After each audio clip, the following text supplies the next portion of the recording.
Sujud tilawah itu adalah sujud satu kali, Pak, ya. Beda dengan sujud sahwi. Kalau sujud sahwi 2 kali. Sedang disebabkan karena membaca atau mendengar ayat sajdah. Kalau membaca berarti imam, kalau mendengar berarti makmum. Ya. Tapi kalau makmum bukan karena faktor mendengar, tapi karena faktor mengikuti imam, Pak. Dalam hal ini, Pak, sujud tilawah itu dikarenakan faktor mengikuti imam. Artinya kalau imam sujud tilawah, makmum wajib sujud tilawah. Tapi kalau imam tidak sujud tilawah, makmum tidak wajib, bahkan tidak boleh sujud tilawah. Jangan menyalahi kalau di sini. Ya, kalau sujud sahwi boleh, makmum sendirian sujud sahwi nggak apa-apa. Karena kan imam sudah salam. Imam nggak sujud sahwi, ini saya aja deh, nggak apa-apa sujud sahwi Bapak. Ya, tapi kalau sujud tilawah jangan menyalahi imam. Kalau imam sujud tilawah, makmum wajib sujud tilawah. Kalau imam tidak sujud tilawah, makmum tidak wajib, bahkan tidak boleh sujud tilawah. Karena kalau menyalahi imam di situ batal. Ya. Yaitu sujud 1 kali saat membaca ayat sajdah. Nah, berarti kalau begitu, Pak, ya, yang tahu ayat sajdah itu yang membaca. Ya, kecuali makmumnya hafal dan tahu letak posisi ayat-ayat sajdah. Nah, itu juga tidak boleh mengingatkan imam, Pak. Tidak disunahkan subhanallah kalau imam tidak sujud tilawah. Bahkan yang terjadi justru sebaliknya, imam sujud tilawah, makmumnya subhanallah. Nah, nanti coba saya praktekkan nih di masjid ini.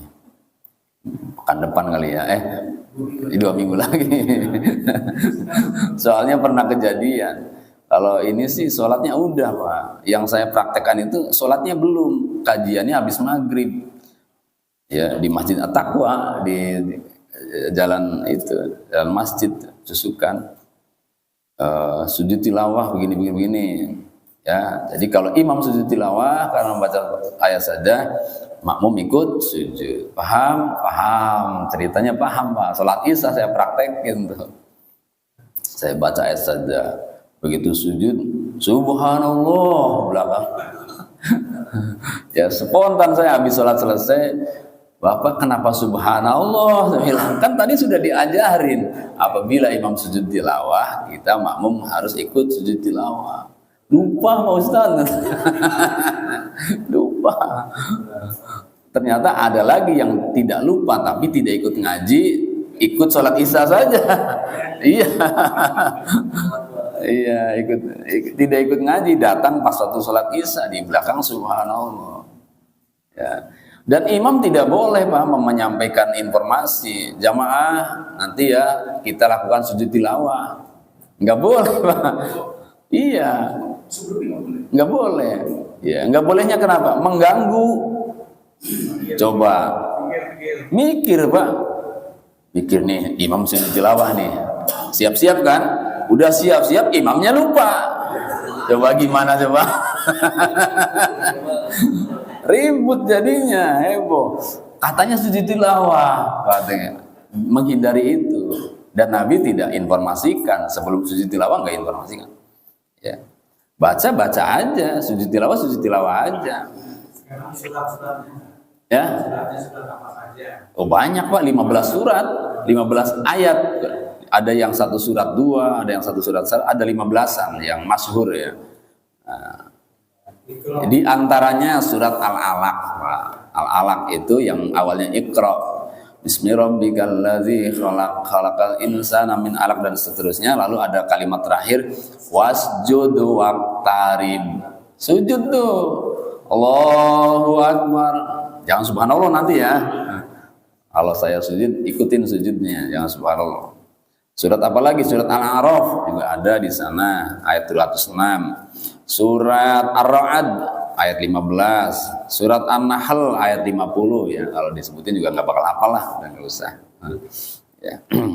Kecuali kita buka Al-Qur'annya, tunjukin ayatnya, nah, baru bisa ingat tuh biasanya ya.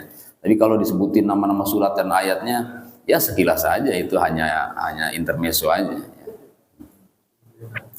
Ya. Jadi ayatnya ayat sajdah namanya. Kalau tidak kita sujud tilawah, kalaupun di luar sholat, maka kita dianjurkan menggantinya dengan bacaan tasbih.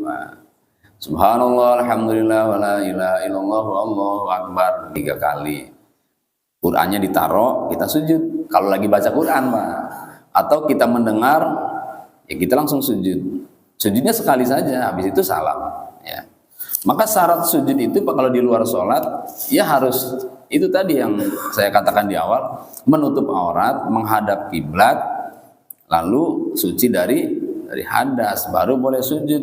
Jangan sujud nggak nutup aurat, nggak punya wudhu, gol sujud tuh yang ngegolin bola. Gak tahu sujud apa itu namanya. Pahanya kelihatan. Iya, sujud syukur ya. Sujud syukur maupun sujud tilawah syaratnya satu harus suci dari hadas, yang kedua menutup aurat, yang ketiga menghadap kiblat. Nah, itu diperhatikan 3 itu. Ya, kalau di luar sholat ini ya, karena sujud tilawah termasuk sujud yang dikerjakan saat di dalam sholat atau di luar sholat disunahkan, Pak. Bacaannya apa bacaannya? Sujudnya. Udah sama saja, Pak. Subhana rabbil a'la. Kalau mau beda ada dari nabinya.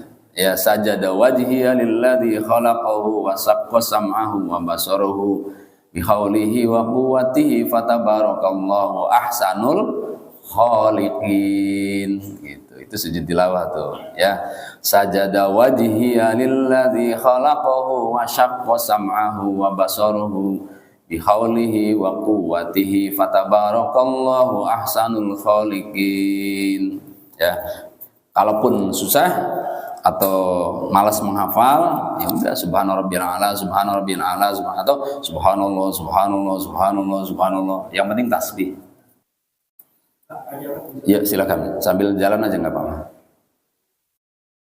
Saat kita melakukan sujud tilawah tadi, sujud tilawah, imam berdiri lagi seakan-akan sholat sunnah namanya. Itu yang menjadi kayak seakan-akan 3 rakaat ya Ustaz. Iya, seakan-akan. Iya. Betul. Iya. Nah, ketika bangun dari Iya. Ketika bangun dari sujud tilawah, Pak, kalau ayatnya masih ada sambungannya dibaca lagi. Kalau tidak ada, berdiri dulu baru ruku. Itu masih di rakaat pertama, ya, ruku. Misalnya kalau suratnya surat Al-Alaq, wasjud waqtarib, kan habis tuh sujud. Ya. Nah, Allahnya dipanjangin, Pak, kalau jadi imam, karena itu kan agak jauh dari berdiri ke tempat sujud, agak jauh. Jangan Allahu Akbar, ya disangkanya ruku. Pak. Maka bedakan takbir antara gerakan dari berdiri ke ruku dengan gerakan dari berdiri ke sujud. Itu agak jauh, atau dari sujud ke berdiri itu agak panjang, ya kurang lebih beda 2 harokat atau 1 alif. Gak apa-apa, dalam bacaan Allah Akbar itu tidak termasuk harus 2 harokat, Pak. Itu kan mad asli. Nah, itu terlalu tajwid namanya.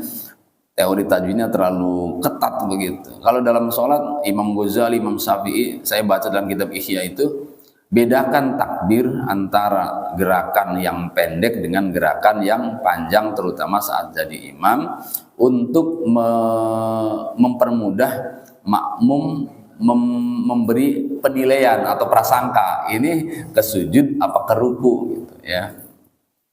Sebab saya perhatikan juga ada juga orang yang jadi imam sholat mau ruku aja takbirnya panjang banget, Pak. Padahal mau ruku tuh, kan ruku pendek, dari berdiri ke ruku kan pendek. Allahu Akbar cukup nih. Allahu Akbar, padahal ruku. Jadi Cirebon sana, bukan di sini. Nah, jadi untuk itu sekali lagi ya, apabila kita mau sujud tilawah, bacaan takbirnya agak dipanjangkan untuk membedakan dan untuk meyakinkan pengetahuan jamaah bahwa itu tidak ruku tapi sujud. Ya, lalu setelah bangun dari sujud menuju berdiri, kalau ayatnya masih ada sambungannya dilanjutkan. Bila ayatnya sudah habis, tinggal setelah berdiri ruku.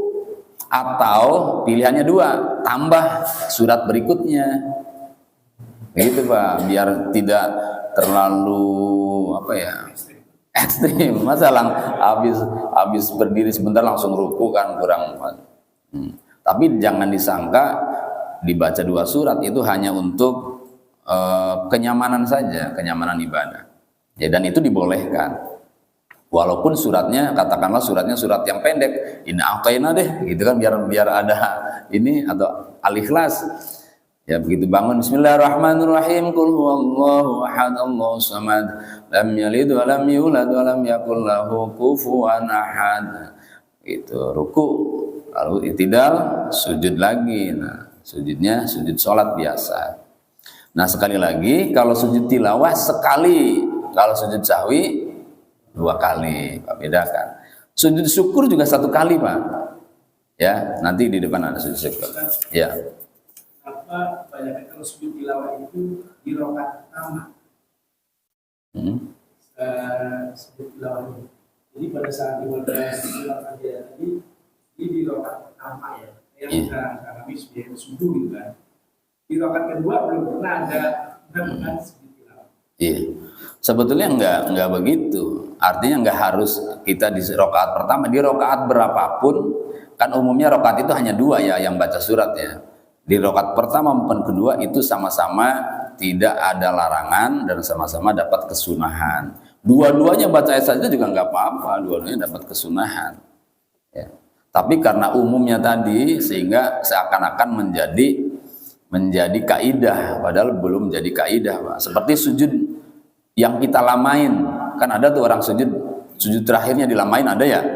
Memang karena dalilnya begini, Pak, kata Nabi, aqrabu ma yakunul 'abdu mir rabbi fa huwa sajid faksiru fihi du'a. Sedekat-dekat hamba dengan Tuhannya itu saat dia sujud, maka perlama sujudnya, banyakin doa di sana. Nah, itu tidak ada kalimat sujud terakhir. Maka sujud kapanpun, sujud pertama, kedua, ketiga maupun keempat itu masih dapat kesunahan melamakan sujud. Cuman umumnya orang mengambil sujud yang terakhir karena jadikan sujud pamungkas, sehingga seakan-akan kaidahnya seperti itu, padahal belum jadi kaidah. Itu hanya pengalaman dan pengamalan satu orang saja, bukan dari nabinya.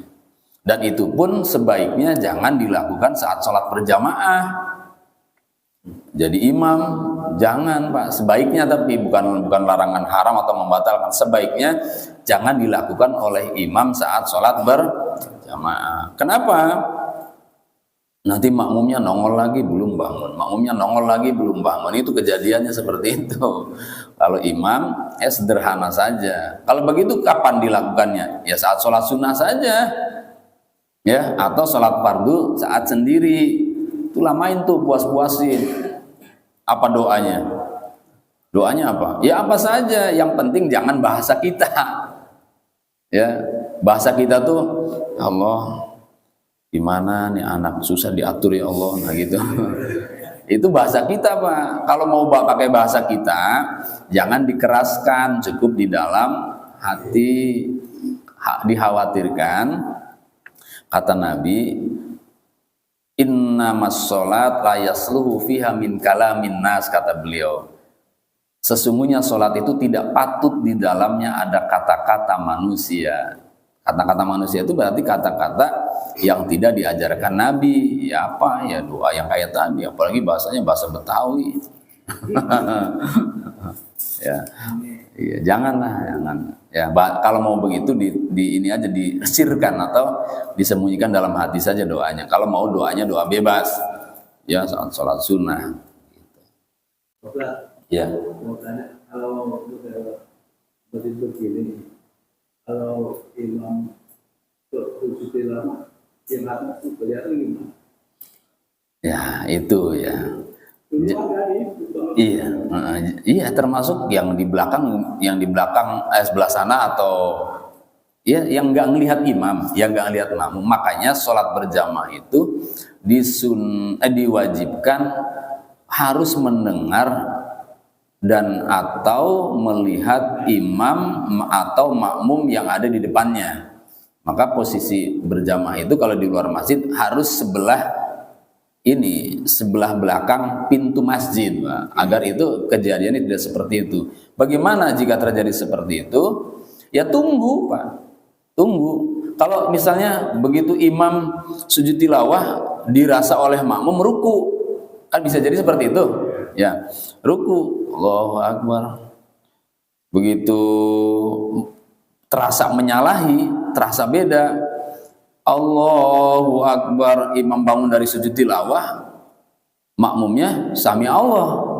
Iya enggak, Pak? Iya kan? Iya. Tungguin. Itu pas solusinya, tungguin. Enggak usah bingung. Tungguin imam iktidal. Ini posisi imam sedang di mana ya gitu, dirasa-rasa aja. Ya, tungguin Ya, jangan tengak-tengok jadinya, jadi batal. Apalagi sampai nanya, gimana sih itu imam? Udah batal itu mah. Masa sholat ngobrol. Ya. Tungguin Pak. Ya, tungguin sekenanya aja. Ya, sedapatnya. Ya, saya tungguin di itu aja di tahiyat deh. Gak apa-apa tungguin di tahiyat. Tungguin di tahiyat. Itu Pak solusinya. Ya, kalau yang di belakang tidak tahu bahwa imam sujud tilawah, nggak usah ribut, nggak usah heboh. Jangan setelah sholat selesai diinterogasi imamnya, gimana sih mau sujud tilawah nggak bilang-bilang?